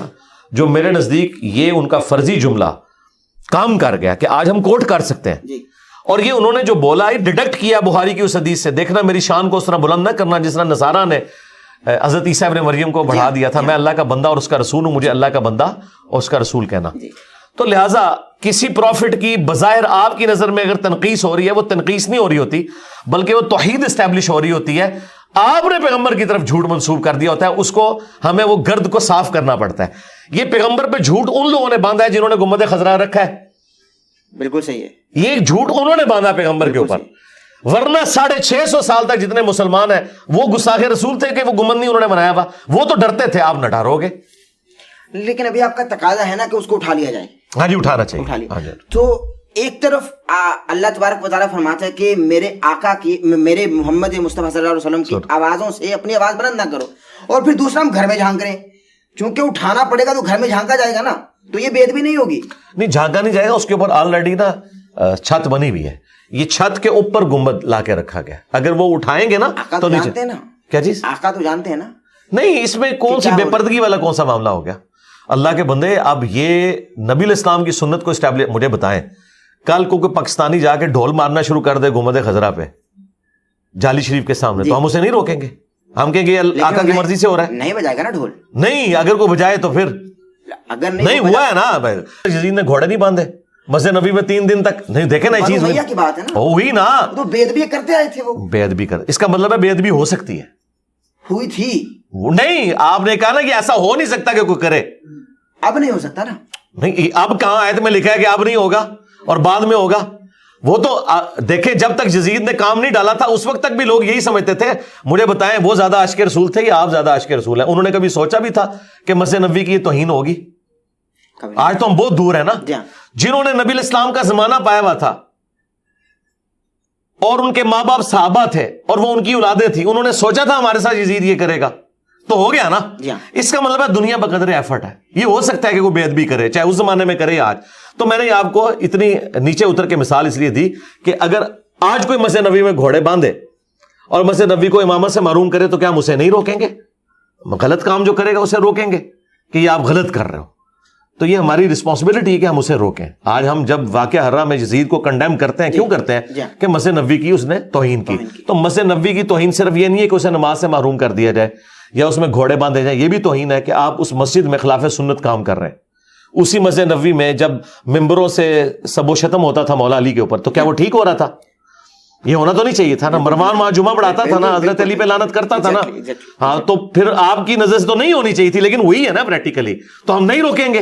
ہم یہ کہیں گے کہ نہیں یہ اللہ کی مرضی سے امام مسجد بن کے بیٹھ گیا جو مرضی بھونکتا رہے، ایسا تو نہیں ہم کریں گے. ہم برائی کو روکیں گے. انہی برائیوں میں سے ایک برائی یہ تھی. لیکن ان کو کوئی بنانے والا ہوتا تھا نا، ان کو کوئی بنانے والا ہوتا تھا تو وہ بن جاتے تھے. اب بنانے والا کون ہوگا؟ چلے یہ تو ایک لادہ سے بحث ہے نا، ہم تو بات کر رہے ہیں غلط ہے. نہیں غلط ہے، لیکن ان کو بنانے والا کوئی نہ کوئی تھا. لیکن اب بنانے والا کون ہوگا؟ کس کو بنانے والا؟ یہ جیسے خرافات اب ظاہرہ کے ماضی میں ہوتے رہے ہیں. پاسبل ہے. دیکھیں 1926 سے پہلے تو ساری خرافات چل رہی تھی نا. 1926 میں ہی سعودی حکومت آئی ہے نا. تو مجھے مستقبل کا تو نہیں پتا نا. 1926 سے پہلے تو کسی نے سوچا بھی نہیں تھا کہ 400 سال کی سلطنت عثمانیہ الٹی جائے گی. ہار العروج کو زوال ہے نا. بالکل ٹھیک ہے. بالکل یہاں پہ بھی بخاری مسلم میں موجود ہے قرب قیامت میں ایک کالا حبشی کعبے کی اینٹ سے اینٹ بجا دے گا. قرب قیامت میں یہ ہوگا. بخاری مسلم میں حدیث ہے کہ قیامت اس وقت تک قائم نہیں ہوگی جب تک کہ دوبارہ سے کعبے کے اندر بتوں کی پوجا نہ شروع ہو جائے. اور یہ کام شروع ہوں گے دوبارہ. یہ تو پریڈکشن ہے نبی الاسلام کی. یہ پاسبل ہے. علی بھائی یہاں آنے سے پہلے بہت سارے علماء کرام نے، اور سب سے بڑی بات جن لوگوں کو اس کا زیادہ خدشہ ہے ان کے لیے تو ہو چکا. نجدی حکومت کا آنا ہی ان کے اوپر بہت بڑی لعنت پڑ گئی ہے. وہ تو کہتے ہیں ان کے پیچھے نماز نہیں ہوتی. تو میں آپ کے کیمرے کی وساطت سے کہہ رہا ہوں کہ جو لوگ اہل حدیث یا نجدیوں کو غلط کہتے ہیں ان کی تو راتوں کی نیندیں حرام ہو جانی چاہیے. اور میں کہتا ہوں وہ شیشے میں اپنی شکل دیکھ کے اپنے اوپر لعنت بھیجیں کہ پچھلے 100 سال سے مسجد نبوی اور بیت اللہ کا امام وہ ہے کہ وہ وہابی نجدی ہے. تو اللہ کے بندو ڈوب مرو کہ تم 5 وقت جس طرف رک کر کے نماز پڑھ رہے ہو وہاں پہ گستاخوں کا قبضہ ہے. تو آپ کہہ رہے ہیں یہ ہو نہیں سکتا, ہو گیا ہوا ہے, گستاخوں نے قبضہ کر لیا ہے. میجورٹی تو یہی کہتی ہے نا, مجھے آپ چھوڑ دیں. جن کا یہ تقاضا ہے نا, یہ کیسے ہو گیا کہ حضور کے ساتھ یہ گستاخی ہو جائے کہ گنبد خضرا لا کے رکھا گیا, اور اس سے بڑی گستاخی ہو گئی ہے کہ حضور کے مصلی پہ نزدیک کھڑے ہو گئے. کتنی بڑی میں نے دیکھے پھکی دی ہے, پلانٹ ارتھ سے باہر جاتا ہے یہ پلانٹ ارتھ سے باہر گیا, بہت بڑی پھکی آپ نے دی. لیکن یہاں ذرا سی کوئی بے ادبی کر جائے اس کو راتوں رات مار دیتے ہیں. عاشقان مصطفیٰ کا جتھا ادھر آتے بھائی تو مار دیتے ہیں. تو اب کے دور میں اگر کسی عاشقین کے جتھے کے سامنے ایسا کچھ ہو جائے قتل کر دیں گے اس کو فوری طور پر. نہیں, عاشقین کے سامنے یہ ہو رہا ہے بھائی. سرکار سارے عاشقین جا رہے ہیں, وہاں ان کے ڈنگ نکلے ہوتے ہیں. آج تک مسجد نبوی کے امام پہ کسی عاشق رسول نے حملہ کیا ہے چھری کے ساتھ بھی؟ کیوں کرے گا؟ نہیں تو عاشق رسول ہے نا, یہاں تو چڑھ دوڑتے ہیں نا لوگوں کے اوپر. تو وہاں جو گستاخ امام ان کی نظر میں کھڑے ہیں تو ان کے اوپر کیوں نہیں چڑھتے؟ میں یہ نہیں کہہ رہا کہ چڑھے, ان کو پتا ہے کہ وہ لائف ٹائم ان پریزن ہوں گے, ٹھیک ہے نا. اور وہ عاشقان رسول جن کو بڑے نعرے مارنے کا شوق تھا پولیٹیکل چکر میں, وہ آپ کو پتا پکڑ کے انہوں نے جیل میں ان کو ڈال دیا, ٹھیک ہے نا. تو انہیں پتا ہے وہاں پہ سزا ملے گی. یہاں ان کو پتا ہوتا ہے کہ ہمیں سزا نہیں ملے گی, ہمارا مزار بنے گا اور ہماری آنے والی نسلیں تر جائیں گی, اس لیے یہاں عاشق رسول پیدا ہوتے ہیں. وہاں اللہ کے فضل سے نہ یورپ میں, نہ امریکہ میں, نہ سعودیہ میں کبھی کوئی عاشق رسول نہیں پیدا ہوگا انورٹڈ کاماز میں, یعنی جاہل عاشق رسول جو اس قسم کی ایکٹیویٹیز کو پرفارم کرے, اس لیے کہ وہاں قانون کی حکمرانی ہے. یہاں قانون کی حکمرانی نہیں, اس لیے یہ سارے آپ کو دندناتے ہوئے نظر آ رہے ہیں یہاں پہ. لیکن آپ عشق کے تو حامی ہیں نا؟ نہیں, اس عشق رسول کو تو ہم مانتے نہیں ہیں, تو جہالت ہے. لیکن عشق کے تو حامی ہیں نا آپ. ہاں جی, عشق رسول تو وہ ہے نا. عشق رسول کا تقاضا یہ ہے کہ گنبد خضرا وہاں سے ہٹانا چاہیے, نبی الاسلام کی نافرمانی پہ بنایا گیا. فرمان یہ ہے کہ قبروں پہ عمارت بنانے سے تمہیں منع کرتا ہوں. نبی الاسلام کے اس حکم کو اسٹیبلش کرنا چاہیے. اور عشق رسول ہمیں پہلے پاکستان سے شروع کرنا چاہیے. یہاں جتنے مزار ہیں نا ان کے اوپر سے عمارتیں ہٹانی چاہیے. میں قطع کروں گی, معذرت چاہتا ہوں. بالکل صحیح, آپ کا موقف ظاہر ہے کہ عوام سن رہے, اس سے پہلے بھی لوگوں نے سن رکھا ہے. آپ کے ایک کلپ میں آپ نے فرمایا آقا علیہ الصلوۃ والسلام کی حدیث کے کسی کا دل دکھانا آپ کے سارے اعمال ضائع کر دیتے ہیں. آپ نے فرمایا, چونکہ آقا نے فرمایا, آپ کوٹ کر رہے تھے کہ سارے اعمال ضائع کر دیتے. آپ کی ان باتوں سے کروڑوں ناظرین کی دل آزاری ہو رہی ہے, آپ دل دکھا رہے ہیں غائبانہ طور پر, تو کیا آپ پر یہ شرائط لاگو نہیں ہوں گی؟ آپ کی پکڑ نہیں ہوگی؟ دل دکھایا جا رہا ہے, آن لائن دل دکھایا جا رہا ہے. پہلے عالم آن لائن ہوتا تھا, اب آن لائن دل دکھایا جا رہا ہے بھائی. ہاں جی, تو کیا آپ کو شرائط لاگو؟ ہاں جی, اس میں یہ ہے کہ دیکھیں, ہم نے تو اس شخص کا دل نہیں دکھانا جس کی قبر مدینے میں ہے صلی اللہ علیہ وآلہ وسلم. تو نبی صلی اللہ علیہ وآلہ وسلم کی نافرمانی میں جو کام ہو رہے ہیں ان کی تو ہم نے مخالفت کرنی ہے, کیونکہ قرآن میں نبی کی آواز سے بھی آواز کو بلند نہیں کرنا. یہ تو چھوٹی چیز ہے جی. نبی کے فرمان سے اگر کوئی اپنی بات کو بلند کر دے تو ہم کیا اسے مسلمان سمجھیں گے؟ ایک یہ کہ نبی اسلام کے ساتھ گفتگو کرتے ہوئے نیچرلی آواز بلند ہو گئی, اس پہ اللہ کا اتنا غصہ ہے. اور ایک ہے نبی آپ کو کہیں کہ یہ کام آپ نے نہیں کرنا, اور نہ صرف آپ کریں بلکہ آپ اس کے دفاع کے لیے کھڑے ہو جائیں, تو ایسا شخص تو مسلمان کہلانے کا حقدار بھی نہیں ہے. تو یہ مسلم شریف میں حدیث میں نے امام مسلم سے گن پوائنٹ پہ داخل نہیں کروائی ہے. نبی الاسلام کا فرمان کہ قبروں پہ عمارتیں مت بناؤ, اور مسلم شریف میں ہے کہ مولا علی نے اونچی قبریں توڑوائیں, اور یہ ظالم ایسے جھوٹے ہیں, یہ کہتے ہیں وہ کافروں کی قبریں تھی. مسلم شریف میں عبادہ ابن صامت کی حدیث موجود ہے کہ رومن امپائر کی جنگ کے دوران روڈس نامی جگہ, آج بھی ایک روڈس شہر ہے, وہاں پہ ان کا ساتھی جب فوت ہوا صحابی, انہوں نے قبر اس کی زمین کے برابر بنوائی یا ایک بالشت اونچی, اور کہا کہ نبی الاسلام اس سے اونچی ہمیں قبر نہیں بنانے دیتے تھے. تو مسلمانوں کی قبروں کا ذکر موجود ہے. تو اب مجھے بتائیں, اگر مسلمانوں کی قبریں اس طریقے سے اونچی قبریں نیچی کروائی جائیں اور تصویریں مٹائی جائیں اور مزارات توڑوائے جائیں, تو یہ تو نبی الاسلام کے فرمان کو اسٹیبلش کرنا ہے. اگر اسی کی وجہ سے کسی شیطان کا دل دکھتا ہے, میں تو آپ کی بات کے ساتھ ایگری نہیں کرتا کہ کروڑوں مسلمانوں کا دل دکھے گا, کیونکہ یہ بڑا خطرناک معاملہ ہو جائے گا کہ نبی الاسلام کے حکم کو پورا کرتے ہوئے اگر کسی کا دل دکھ رہا ہے تو وہ کافر ہی ہوگا, مسلمان نہیں ہوگا. صرف اسی معاملے نہیں نا, بہت ساری باتیں کہے جاتے ہیں نا. وہ ٹھیک, ابھی تو صرف جو یہ بات ہو رہی ہے نا اس کو ڈسکس کریں کہ آپ جن کو مسلمان سمجھ رہے ہیں, میرا خیال ہے آپ نے ان کا ایمان اسٹیک پہ لگا دیا ہے, کیونکہ جو نبی کے فرمان کو اسٹیبلش کرنے کی وجہ سے کسی کا دل دکھے وہ تو خود ہی مسلمان نہیں ہے. تو سب سے پہلے تو ہم اسے مسلمان کریں گے, اسے نبی الاسلام کے حکم کا پابند کریں گے. تو ہم نے یہ نہیں دیکھنا کہ لوگ کیا سوچتے ہیں, ہم نے یہ دیکھنا ہے کہ نبی صلی اللہ علیہ وآلہ وسلم نے کیا فرمایا. آپ دیکھیں صحیح بخاری میں حضرت عمر نے منکرین زکوٰۃ کے خلاف قتال کرنے سے منع کیا. انہوں نے کہا کلمہ تو پڑھ رہے ہیں, نماز پڑھ رہے ہیں, صرف زکوٰۃ کے مسئلے میں اختلاف ہے نا. تو حضرت ابوبکر نے کیا کہا کہ جو نبی علیہ السلام کے دور میں ایک رسی بھی دیتا تھا نہیں دے گا, میں اس کے خلاف قتال کروں گا, کیونکہ جس طرح نماز اللہ کا حق ہے نا, اس طرح زکوٰۃ بھی اللہ کا حق ہے دولت میں. تو حضرت عمر فاروق رضی اللہ تعالیٰ کے مشورے کو حضرت ابوبکر نے ریجیکٹ کیا, اور حضرت عمر کے الفاظ ہیں, اللہ نے ابوبکر کا سینہ کھول دیا کہ انہیں وہ بات سمجھ آ گئی جو ہمیں نہیں آئی تھی. تو بھائی اگر حضرت عمر کو ایک بات سمجھ نہیں آئی اور کئی صحابہ کو سمجھ نہیں آئی جو اکیلے ابوبکر کو سمجھ آئی ہوئی تھی, تو آج بھی ہو سکتا ہے کہ مجھے کوئی ایسی بات سمجھ آئی ہے جو آپ کو بھی سمجھ آ رہی ہے کہ نبی علیہ السلام نے فرمایا کہ قبروں پہ مارتے ہیں, نہیں بنانی. تو حضرت ابوبکر نے صحابہ سے مخالفت کرتے ہوئے دین کو اسٹیبلش کیا, منکرین زکوٰۃ کے خلاف پروٹیسٹ نہیں کیا, تلوار اٹھائی ہے. ہم تلوار نہیں اٹھا رہے ان مزار والوں کے خلاف, ہم صرف ان کو علمی طور پہ کہہ رہے ہیں کہ یہ جو تم نے نافرمانی کے اڈے قائم کیے ہیں نبی علیہ السلام کی مخالفت کے اوپر, یہاں پہ جتنے مزار بزرگوں کے بنائے ہوئے ہیں, یہ فوراً خود گراؤ. بالکل صحیح, ہم نہیں گراتے, تم گراؤ. بالکل صحیح. تمام حق آپ تک کیسے پہنچ گیا؟ یہ بخاری مسلم کی وجہ سے. لوگ کیوں نہیں پڑھتے؟ لوگ دیکھیں, لوگوں کی تو حالت یہ ہے کہ اکثر لوگوں کو تو کلمہ ہی نہیں آتا, نماز نہیں آتی, قرآن ترجمے سے نہیں پڑھا ہوا. اگر تو ہم کوئی اپنی کتاب لکھ کے آپ کے حوالے کریں تو آپ ضرور کہیں کہ یہ آپ کے اوپر کوئی شاعری اتری ہے, جس طرح ان کے بزرگوں کے اوپر, صوفیوں کے اوپر شاعری اترتی تھی اور وہ شاعرانہ کلام پڑھ کے اسے دین بنا کے پیش کرتے تھے. یہ بخاری مسلم قرآن کے ترجمے انہوں نے چھاپے ہوئے ہیں, اپنے اپنے فرقوں کے ترجمے خود پڑھ کے دیکھ لیں کہ کیا یہ لکھا ہوا ہے کہ نہیں. جو کچھ میں بیان کر رہا ہوں, اگر کوئی بریلوی ہے تو مسلم شریف بریلویوں کی کھول کے پڑھ لے کہ اس میں کیا لکھا ہوا ہے یا نہیں لکھا ہوا, یہ آپ بات کریں. تو میں نے وہ جو شروع میں مثال دی تھی کہ اگر ایک پرائمری اسکول کا بچہ کہتا ہے کہ 279 نمبر آیت میں لکھا ہے سود کھانے والے کے خلاف اللہ رسول کا جنگ ہے, تو آپ مجھے یہ کہیں گے یہ پاکستان میں اتنے بینک کیوں کھل گئے ہیں؟ بھائی میرا کیا لینا دینا ان بینکوں کے ساتھ جو سودی کام کر رہے ہیں. میں تو ان پرنسپل سود کو حرام ہی بتاؤں گا نا. بالکل صحیح. جس طرح ان بینکوں کی وجہ سے سود حلال نہیں ہوتا, تو مزاروں کی وجہ سے مسلم شریف کی حدیث ختم نہیں ہو جاتی.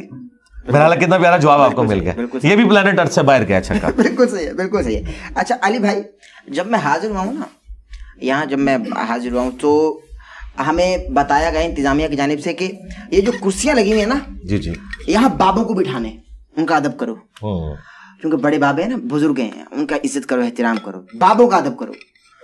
تو یہاں جب بیٹھا تو یہاں عجیب جملہ سننے کو ملا, باب دشائی کوئی نہیں. ایک طرف بابوں کا ادب کرایا جا رہا ہے, دوسری طرف کہا جا رہا ہے باب دشائی کوئی نہیں. وہ بابے ان بابوں سے بہتر ہوں گے, یہ میں بتا رہا ہوں آپ کو, آپ کی نظر میں. ہاں نہیں بتا رہا ہوں میں آپ کو. اس حوالے سے کیا کہیں گے؟ اس کرسی پہ کوئی ایک بابا بھی نہیں ہے جس نے چشتی رسول اللہ کلمہ پڑھوایا ہو. ٹھیک ہے, اگر اس طرح کا بابا میرے ہتھے چڑھ جائے تو پھر دیکھیں اس کے ساتھ ہم کیا کرتے ہیں. ٹھیک ہے, اسے توبہ کروائیں گے, ماریں گے نہیں. تو اللہ کا شکر ہے یہاں پہ جتنے آتے ہیں محمد رسول اللہ پڑھتے ہیں اور اسی چیز کو آگے لے کے چلتے ہیں. تو آپ مجھے بتائیں کہ محمد رسول اللہ پڑھنے والا بابا قابل احترام ہے, یا چشتی رسول اللہ پڑھنے والا نہیں باقاعدہ مریدوں سے پڑھوانے والا قابل احترام ہے, یا اشری تھانوی رسول اللہ پڑھوانے والا, اسے انڈورس کرنے والا قابل احترام ہے؟ تو میرا خیال ہے کسی مسلمان سے بھی پوچھ لیں تو اسے کلیئر ہے. تو بابوں کا احترام اس وقت تک ہے جب تک وہ رسول اللہ کے ساتھ غداری نہ کریں. یہ دیکھیں, یہ بابے وہ ہیں جنہوں نے وفاداری کی ہے, تو ہم نے ان کی کتابیں اپنے ٹیبل کے اوپر رکھی ہیں. ہم انہیں رحمہ اللہ کہتے ہیں, رضی اللہ عنہ کہتے ہیں. میں امام بخاری, امام مسلم کے ناموں کے ساتھ علیہ السلام بھی استعمال کرتا ہوں رسپیکٹ کے طور پر. تو ان بابوں سے ہمیں اختلاف نہیں ہے. جس طرح آپ کو پتا ہے کرائسٹ اور اینٹی کرائسٹ ہے. جی, کرائسٹ مسیحا, اور دجال کو بھی کہتے ہیں مسیح دجال. آپ کو پتا ہے بھی دجال کو مسیح کیوں کہتے ہیں؟ اس لیے کہ وہ بھی مسیح ہونے کا دعویٰ کرے گا لیکن وہ جھوٹا مسیح ہے. عیسیٰ ابن مریم جو ہیں وہ سچے مسیح ہیں, اور دجال جھوٹا مسیح ہے. دونوں مسیح ہونے کا دعویٰ کر رہے ہیں. تو بابے وہ بھی ہیں جنہوں نے نبی علیہ السلام کی دعوت پہنچائی. امام بخاری, امام مسلم, یہ ہمارے بابے ہیں. اور بابے وہ بھی ہیں جنہوں نے اپنے بابوں کی جھوٹی تعلیمات, گستاخانہ تعلیمات امت تک پہنچائیں اور اسے آج تک ان کے ماننے والے پرنٹ کر رہے ہیں. تو ان بابوں کا تو ہم احترام کر ہی نہیں سکتے, کیونکہ بابوں کا احترام رسول اللہ کی نسبت کی وجہ سے. جو رسول اللہ کے ساتھ غداری کرے اس بابے کا کوئی احترام نہیں. اور پریکٹیکلی اس میرے جملے کے اوپر اجماع امت ہے. کیا بریلوی بابا اشرف علی تھانوی کا احترام کرتے ہیں جس نے 1800 کتابیں لکھی ہیں؟ نہیں, کیونکہ احمد بریلوی نے اسے کافر ڈکلیئر کیا. اور بریلوی علماء کا یہ فتویٰ ہے کہ اشرف تھانوی کو جو مسلمان سمجھے وہ خود بھی کافر ہے. تو کروڑوں بزرگوں کے بزرگ اشرف علی تھانوی دیوبندیوں کے بزرگوں کے تو امام ہے نا وہ جی ان کو احمد صاحب بریلوی اور ان کے کروڑوں فالوور کافر سمجھ رہے ہیں, اور ادھر یہ لوگ انہیں کافر سمجھ رہے ہیں. شیطانی لشکر المہند میں لکھا ہے. جی تو خود یہ ایک دوسرے کے کسی بابے کا احترام نہیں کرتے, اور جب ان سے آپ ریزن پوچھتے ہیں وہ کہتے ہیں گستاخ رسول ہیں, وہ مشرک ہیں, وہ فلاں ہیں, اس لیے احترام نہیں کرتے. تو ہم آپ کے ساتھ ہیں, ہم تصدیق کرتے ہیں کہ جو بابے گستاخ رسول ہیں, مشرک ہیں, ان بابوں کا احترام نہیں ہوگا. یہ میری ڈاکٹرن نہیں ہے, یہ آلریڈی انہوں نے ہمیں سکھائی ہوئی ہے. بالکل صحیح ہے. اچھا یہ بھی تو بابوں میں آئیں گے نا, علی حجویری اور سلطان العارفین اور بابا بلے شاہ, اور ان کے ساتھ ساتھ بہت سارے ایسے بزرگان جنہوں نے بہت کام کیا ہے, اور لوگ ان کو بہت عشق کرتے ہیں, ان سے محبت کرتے ہیں عشق رسول کی نسبت سے. اس بارے سے آپ ان کو بھی بیچ میں لیتے ہیں, ان کو شک دے رہے ہیں, عشق رسول انہوں نے بھی چشتی یا رسول اللہ کہا ہے. جی جی دیکھیں یہ سارے وہی کچھ ہی ہیں نا. بات یہ ہے کہ اگر آپ سمجھتے ہیں کہ یہ وہ نہیں ہے تو آپ ان کا کوئی انڈیپینڈنٹ تعارف مجھے بتائیں نا. مجھے بتائیں کہ ان لوگوں نے قرآن کا یہ ترجمہ کیا فارسی زبان کے اندر, انہوں نے بخاری مسلم کا ترجمہ کیا نیٹو لینگویج کے اندر. خدمات کی جب بات ہوتی ہے تو خدمات کا مطلب یہ ہے کہ ایک شاعرانہ کلام لکھ دینا خدمت ہے, تو وہ تو کوئی بھی لکھ سکتا ہے. یا نچ کے مرشد منا لینا, آپ نے کہا نا بلے شاہ, ان کے بارے میں کہتے ہیں کہ وہ ڈانس کر کے انہوں نے مرشد کو منایا تھا. جی تو اس طرح کا ڈانس کر کے مرشد بنانا اگر قرآن و سنت میں لکھا ہوا ہے تو ہم کہیں گے دین کی خدمت انہوں نے کی ہے. اور اسی طریقے سے جو باقی بزرگ ہیں ان کی کوئی کنٹریبیوشن بتائیں نا. زیادہ سے زیادہ ان کے پاس ایک بات ہوگی کہ انہوں نے کلمہ پڑھا کے ہمارے بزرگوں کو مسلمان کیا. ہم کہتے ہیں اگر یہ ان کی فضیلت ہے تو وہ تو ہم ماضی میں جا کے کوئی ویڈیو پروڈیوس نہیں کر سکتے کہ آپ اپنے کلیم میں سچے ہیں یا نہیں ہیں.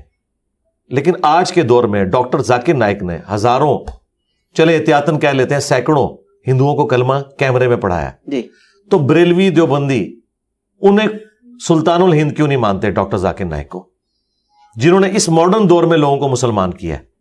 وہ کیا کہیں گے کہ ڈاکٹر ذاکر نائک کے عقیدے درست نہیں ہیں. ہاں وہ کہتے ہیں اس نے کلمہ ضرور پڑھایا ہے لیکن اس کے عقیدے صحیح نہیں, اس لیے ہم اسے بزرگ نہیں مانتے. بالکل یہی نظریہ ہمارا ان کے بزرگوں کے بارے میں کہ کلمہ پڑھانے سے کوئی بزرگ نہیں ہو جاتا, کیونکہ بخاری مسلم حدیث ہے اللہ فاسق سے بھی دین کا کام لے سکتا ہے. اگر آپ نے کسی بزرگ کی بزرگی ثابت کرنی ہے نا تو آپ نے اس کی کوئی کنٹریبیوشن دکھانی ہے. کلمہ پڑھانا تو کوئی کنٹریبیوشن نہیں ہے. لیکن مولود الدین چشتی 90 لاکھ لوگوں کو مسلمان کر رہے ہیں. ہاں تو وہ ڈاکٹر حسین بادشاہ حسین جی حسین علیہ السلام کی تعریف تو یار کافروں نے بھی کی ہے. حسین علیہ السلام کی تعریف کرنے سے کوئی خود بڑا نہیں ہو جاتا. آپ نے ذاکر نائک کا بھی والا دیا نا, وہ یزید کو رضی اللہ کہتے ہیں, مولود الدین چشتی نے تو نہیں کہا. نہیں فرق تو دیکھنا, نہیں فرق پہ اگر آپ کہیں گے تو معین الدین چشتی صاحب نے تو بہت بڑا کام کیا ہے جو ان کی طرف منسوب ہے. ہم ایک ٹن حسن زن رکھتے ہیں کہ انہوں نے نہیں کیا ہوگا, لیکن چونکہ ان کے ماننے والے اسے صحیح سمجھتے ہیں تو ہم نے تو ان کی بات ہی ماننی ہے نا. تو انہوں نے تو اپنے نام کا کلمہ پڑھایا. ڈاکٹر ذاکر نائک نے تو نبی کے نام کا کلمہ پڑھایا, اپنے نام کا نہیں پڑھایا. یہ بہت بڑا ڈفرنس ہے. جب کلمہ ہی نہیں ہے تو بات ہی ختم ہوگی.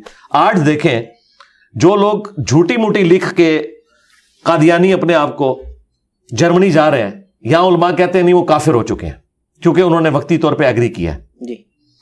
یہاں پہ ان کا پیر کہہ رہا ہے بیٹا پڑھ چشتی رسول اللہ, تو یہ کہتے ہیں نہیں امتحان کے طور پہ پڑھایا. دیکھیں بعد میں انہوں نے کہہ دیا, بھائی بعد میں جب کہا تو خود کلمہ پڑھ کے مسلمان نہیں ہوئے وہ, نہ انہوں نے کوئی بیعت اپنی کی ہے, کیونکہ جب کوئی اس طرح کا کلمات کفر بولتا ہے اس کی بیعت بھی ٹوٹتی ہے, وہ کافر بھی ہو جاتا ہے, اس کا نکاح بھی ٹوٹتا ہے.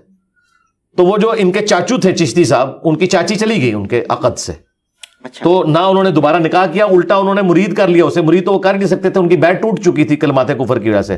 انہوں نے کلمہ بھی نہیں پڑھا, اور کلمہ پڑھ کے ہی مسلمان ہونا تھا, صرف یہ کہہ کے نہیں کہ یہ غلط تھا اور یہ صحیح تھا. نہیں, کلمہ پڑھنا ہوتا ہے.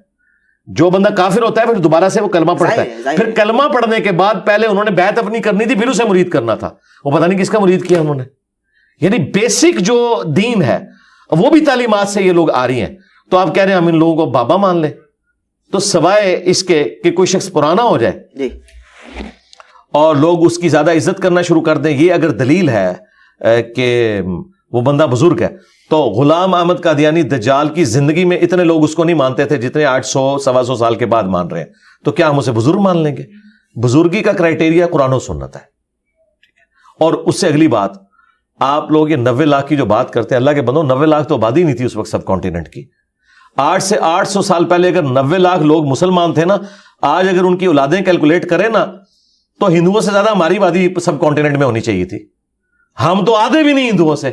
وہ خوشی میں پھر شہادت اختیار کر لیں. بہت کہانیاں بنائی ہیں. 90 لاکھ سے کوئی نہیں ہے, 90,000 بھی نہیں. تو سرکار اس حساب سے اگر آپ بات کریں تو ملینز آف اسٹوڈنٹس تو میرے بھی ہیں. تو کیا میں پھر سلطان الپاکستان بن جاؤں گا؟ آپ تو خود کو کچھ کہتے نہیں ہیں. اچھا ہونا ویری سیریس اسٹوڈنٹ علی بھائی, ہم یہ سنتے ہیں اہل تشیع کے مجالس سے کہ بی بی فاطمہ الزہرا کو سلام اللہ علیہ دفنایا نہیں, چھپایا گیا, وہ بھی 40 قبروں میں, اور بہت مولا علی روتے رہے, رات کی تنہائی میں جا کر چھپایا, اور 40 قبریں پہلے کھودی گئی, بنائی گئیں, چونکہ مسلمان کدال لے کر پہنچ چکے تھے. اس حوالے سے کیا کہیں گے آپ؟ سب کہانی ہے جی, جھوٹ ہے, سٹوری ہے. اگر یہی بات ہے تو سیدہ فاطمہ کی تو ایک ہی قبر ہے بقیع غرقت کے اندر, 40 قبریں تو کوئی نہیں ہے, اور آئیڈینٹیفائڈ ہے, بالکل پتہ ہے, ترتیب کے ساتھ ہے. مجھے بتایا سیدہ فاطمہ سلام اللہ علیہا کی قبر کو کس نے اکھاڑنا تھا, کس کو اختلاف تھا ان کے ساتھ؟ نبی علیہ السلام کی بیٹی تھی, اور زیادہ سے زیادہ بلیم حضرت ابوبکر عمر پہ لگائیں گے نا, تو حضرت ابوبکر کی تو حدیث ہے بخاری کے اندر کہ محمد کے قرب کو آل محمد کے قرب میں تلاش کرو, اور اس حدیث کو امام بخاری نے حسن و حسین کے چیپٹر میں لیا. وہ تو خود اتنا ان کا احترام کرتے تھے سیدہ فاطمہ کا, اور سیدنا حسن و حسین کا, مولا علی کا. یہ سب کہانیاں, اس طرح کی کہانیاں بک جاتی ہیں نا, کوئی حقیقت نہیں ان کے اندر. لیکن یہ وصال ہے, شہادت تھی نہیں, نیچرل ڈیتھ ہے. پہلے ہی نبی علیہ السلام نے فرما دیا تھا کہ میرے گھر والوں میں سب سے پہلے تم مجھے آ کے ملو گی. بخاری مسلم میں حدیث ہے, اس میں نبی علیہ السلام نے نہیں فرمایا کہ تم شہید ہوگی, ورنہ تو یہ بہت بڑی بات تھی جی. مولا علی کو آپ نے بتایا کہ تم شہید ہوگے, حسن و حسین کو بتایا گیا کہ وہ شہداء ہوں گے, حضرت طلحہ زبیر کو بتایا گیا مسلم شریف کے اندر کہ تم شہداء ہوگے, تو سیدہ فاطمہ کو بھی بتایا جاتا ہے. جو ہمیں حدیث ملتی ہے بخاری مسلم میں وہ یہی ہے کہ ایک بات کان میں کہی, وہ رو پڑی, اور اس میں آپ نے وفات کی خبر دی تھی جو بعد میں بتایا سیدہ فاطمہ. اور دوسرا یہ بتایا کہ تم جنتی عورتوں کی سردار, اور سب سے پہلے میرے اہل البیت میں سے تم مجھے آ کر ملو گی. وہاں بڑا اچھا موقع تھا, نبی علیہ السلام کہتے کہ تم شہید ہو کے مجھے ملو گی. اور سب سے جو چھکے والی بات, اینٹی وینم, الزامی جواب, مولا علی علیہ السلام کیا کسی ایسے شخص کی بیعت کر سکتے تھے امت کے وسیع تر مفاد کے اندر بھی کہ جو ان کی بیوی کا قاتل ہو؟ یہ ہو ہی نہیں سکتا. آج ہم ماننے کے لیے تیار نہیں ہے, تو اس کا مطلب ہے یہ ساری کی ساری کہانی ڈھکوسلے کے اوپر مبنی ہے, اس کے حقیقت سے کوئی تعلق نہیں ہے, یہ چورن ہے جو بیچا جا رہا ہے. بالکل صحیح, بالکل صحیح. میں اگلے سوال کی جانب بیٹھ رہا ہوں. علی بھائی, خادم رضوی صاحب اس دور کے اتنے بڑے عالم تھے کہ ان کا جنازہ ایشیا بھر کے بڑے جنازوں میں تصور کیا جاتا ہے, اور ظاہر ہے کہ عوام الناس نے دیکھا بھی. تو جنازے میں افراد کا زیادہ ہونا میت کی بخشش کا ذریعہ بن جاتے ہیں. حضرت ابو ذر غفاری کے جنازے کے اندر تو ایک صف بھی پوری نہیں تھی, جو آپ جسے صف کہتے ہیں, 3 یا 4 لوگ تھے, گمنامی میں مر گئے وہ, تو ان کو تو اس سے کوئی فرق نہیں پڑتا. اب یہ کہنا کہ بڑے جنازے کسی کی بزرگی کی علامت ہے, تو پھر فرقوں سے ہٹ کے بات ہونی چاہیے نا. تو مولانا مودودی رحمہ اللہ کا جنازہ جو ہے اس کی ویڈیوز بھی موجود ہے. قذافی اسٹیڈیم پورا بھرا ہوا تھا اور باہر بھی لوگ موجود تھے. تو مولانا مودودی کو کیا یہ لوگ جو خادم رضوی صاحب کے ماننے والے ہیں اس بنیاد پہ جنتی ڈکلیئر کر دیں گے؟ جنید جمشید صاحب کا اتنا بڑا جنازہ ہوا, حاجی عبد الوہاب صاحب جو رائے ونڈ میں 70 سال سے زیادہ بیٹھے رہے اور انہوں نے دعوت و تبلیغ کا کام کیا, کیا بریلوی ان کا جنازہ دیکھ کے, اتنا بڑا لاکھوں میں ان کا جنازہ ہوا ہے, مان لیں گے کہ وہ بزرگ ہیں؟ یہ کہیں گے کہ نہیں, جنازوں سے کیا فرق پڑتا ہے؟ بھائی جب دوسرے فرقے والے کا جنازہ ہو تو اس سے کوئی فرق نہیں پڑتا, تو تمہارے جنازے سے کیا فرق پڑے گا؟ اور دوسری طرف مسلم شریف میں حدیث ہے, اگر کسی مسلمان کے جنازے میں 40 بھی لوگ ایسے شریک ہو جائیں, ایک روایت میں 100 ہے, ایک میں 40, جو شرک نہ کرتے ہوں, تو اللہ تعالیٰ ان 40 لوگوں کی شفاعت اس شخص کے حق میں قبول کر لے گا, اس کی مغفرت ہو جائے گی. تو 40 بندے بھی بہت ہیں جو شرک نہ کرتے ہوں. 40 لاکھ شرک کرنے والوں کے اگینسٹ ایک 40 بندے ایسے جو شرک نہ کرتے ہوں, وہ بھی شفاعت ہو جائے گی. تو میرا خیال ہے کہ اس طرح کی باتوں کو دلیل نہیں بنانا چاہیے جن کو آپ ڈیفینڈ نہ کر سکے. محمد علی جناح کتنا بڑا ان کا جنازہ ہوا تھا, تو دیکھ لیں وہ بھی کنٹروورشل پرسنالٹی بنی ہوئی ہے نا مسلمانوں میں. تو یہ ایک جذباتی جملہ تھا احمد بن حنبل کا, انہوں نے کہیں بول دیا تھا اس وقت کے حاکم وقت کو کہ ہمارے جنازے فیصلہ کریں گے, ٹھیک ہے نا. ہاں, تو یہ نہ قرآن ہے نہ حدیث ہے. احمد بن حنبل پتہ نہیں کوئی وکھرے جہاں میں تھے تو ایک جملہ انہوں نے بول دیا, ہم تو میرے بھائی حضرت امیر معاویہ رضی اللہ تعالیٰ عنہ کی بھی کوئی بات قرآن و سنت کے مطابق نہ ہو تو قبول نہیں کرتے. تو عام امبل تو شاہی کوئی نہیں کہ وہ کوئی بات کریں اور ایک کوئی شرلی چھوڑ دے اور ہم لے کے اس کے پیچھے. یہ علم کی دنیا ہے, یہاں علمی بات ہونی چاہیے, یہ کوئی دلیل نہیں ہے.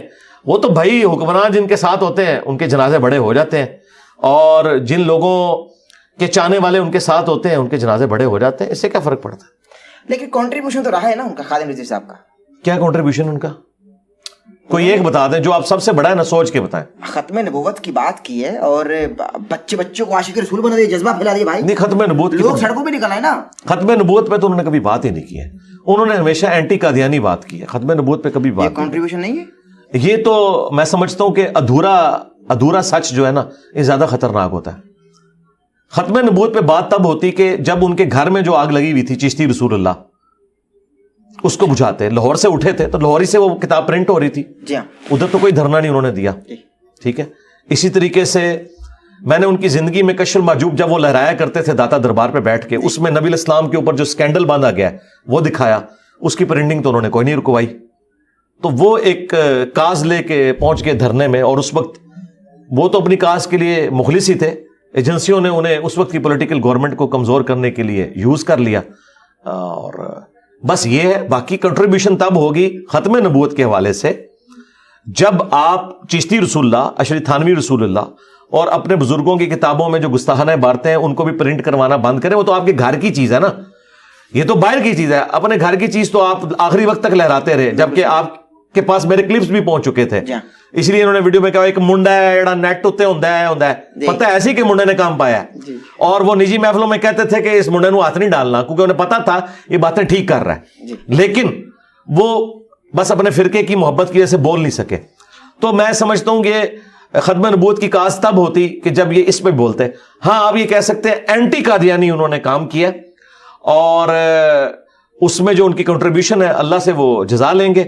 باقی جو انہوں نے یہ تلخ رویے پیدا کیے ہیں امت کے اندر کہ ہر بریلوی کو اٹھا کے چڑھا دیا انہوں نے اہل حدیث اور دیوبندیوں کے اوپر گستاخ رسول کی شکل میں, تو اس کو تو میں سمجھتا ہوں یہ مینٹل ماڈل انہوں نے بدلا ہے, ایسا نہیں ہونا چاہیے. ان کے بیٹے میں کوئی تبدیلی دیکھتے ہیں؟ بہت زمین آسمان کا فرق ہے. بیٹے سے میں بہت خوش ہوں. اچھا جی بہت واہ بھائی واہ. کیوں خوش ہیں بھائی؟ اس وجہ سے کہ انہوں نے وہ لیگیسی اس طرح ساتھ نہیں لے کے چلے جذباتیت والی. ان کے اندر ایک یعنی آپ سمجھ لیں ہمبلنس ہے, دوسرے فرقوں کے لیے ٹالرنس موجود ہے. وہ شیعہ کو بھی مل رہے ہیں, وہ اہل حدیث کو بھی مل رہے ہیں, اس کی وجہ سے اپنے فرقے کے بڑے علماء کی وہ گالیاں بھی کھا رہے ہیں. تو اس وجہ سے میں تو ان کو کافی اس اعتبار سے پسند کرتا ہوں. بالکل صحیح, بالکل صحیح. اچھا مجھے علی بھائی یہ بتائیے کہ ایک روایت معلوم نہیں ملتی لیکن بہت ہم نے انٹرنیٹ پہ سنا کہ ایک بوڑھی عورت آقا علیہ الصلوۃ والسلام پر کوڑا پھینکتی تھی. خادم رضوی صاحب نے بھی اس پہ بہت جلالی انداز میں کہا کہ بھائی صحابہ مر گئے تھے معاذ اللہ, وہ کہاں تھے؟ بالکل جھوٹی روایت ہے. اس والے سے کیا کہیں گے؟ یہ انہوں نے کہا کہ صحابہ مر گئے تھے. بالکل انہوں نے کہا. تو یہ تو گستاخی نہیں ہے. یہ جملہ میں بول دوں آپ نہیں کرتے؟ نہیں میں الزام زیادہ عمر کے ہیں وہ کر سکتے ہیں. ایک منٹ, بات یہ ہے کہ یہی جملہ اگر میں بولوں, آپ بولتے ہیں. نہیں میں یہ کہہ رہا ہوں نا, اگر یہ میں جملہ بولوں تو یہ لوگ کہتے ہیں گستاخی ہو گئی ہے. یہ خود بولیں تو یہ گستاخی نہیں ہوتی ہے. صحابہ مر گئے تھے, اس جملے کو کاٹیں گے, یہ میرا جملہ ہو تو کاٹ کے کلپ بنائیں گے, دیکھو یہ کہہ رہا ہے صحابہ مر گئے تھے, اس کو تمیز نہیں بات کرنے کی. تو یہ میں نے آپ کی بات میں سے یہ بات اچھ لی اس لیے کہ جب علمی کنٹریبیوشن میں اس طرح کی بات ہو رہی ہوتی ہے نا, اسے گستاخی نہیں شمار کیا جاتا, کیونکہ وہ صحابہ کی کوئی توہین نہیں کر رہا ہوتا. قرآن میں لکھا ہے نا کہ قرآن ہزل نہیں ہے, یعنی قرآن بکواس نہیں, نعوذ باللہ, یعنی ہزل نہیں ہے, وما ہوا بالہزل. تو اس کا یہ مطلب نہیں کہ قرآن کی کسی نے توہین کر دی ہے, یا قرآن میں ہے کہ نبی شاعر نہیں ہے تو نبی کی توہین ہو گئی ہے, یہ نبی پاگل اور دیوانہ نہیں ہے تو نبی کی توہین ہو گئی ہے. نہیں ہے کہا ہے نا. ہاں, لیکن جب کہنے والا انجینئر ہوتا ہے تو گستاخی ہوتی ہے, جب یہ کہنے والے خود ہوتے ہیں تو گستاخی نہیں ہوتی. باقی یہ رہ گیا خادم رضوی صاحب کو یا کسی بریلوی عالم کو تو یہ حق ہی نہیں پہنچتا کہ وہ کسی واقعے کو یا کسی حدیث کی کتاب میں آئی ہوئی حدیث کو ضعیف کہیں. ان کے نزدیک تو ہر چیز ہی ٹھیک ہوتی ہے, وہ تو صحیح اور ضعیف کا فرق ہی نہیں کرتے. تو خادم رضوی صاحب کو تو حق نہیں پہنچتا.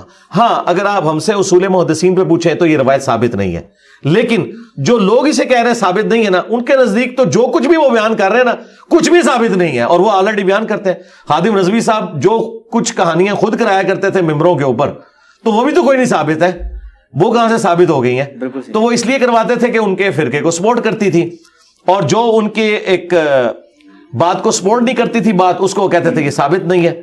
تو میرا خیال ہے کرائٹیریا ایک ہونا چاہیے. یعنی یہ صحیح روایت ہے نا آپ کے نزدیک؟ نہیں کوئی صحیح نہیں ہے روایت. پاکستان کا مستقبل کیا دیکھتے ہیں؟ پاکستان کا مستقبل دعا ہی کر سکتے ہیں اس کے لیے.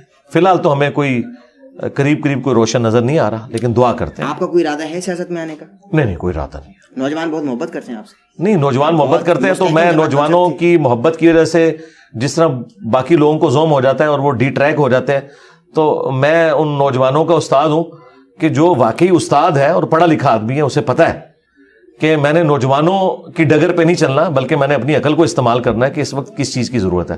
تو میں ان کے بہکاوے میں کبھی بھی نہیں آؤں گا, ورنہ میں ٹیچر کہاں سے ہوا؟ بالکل صحیح. استاد تو پھر استاد ہوتا ہے.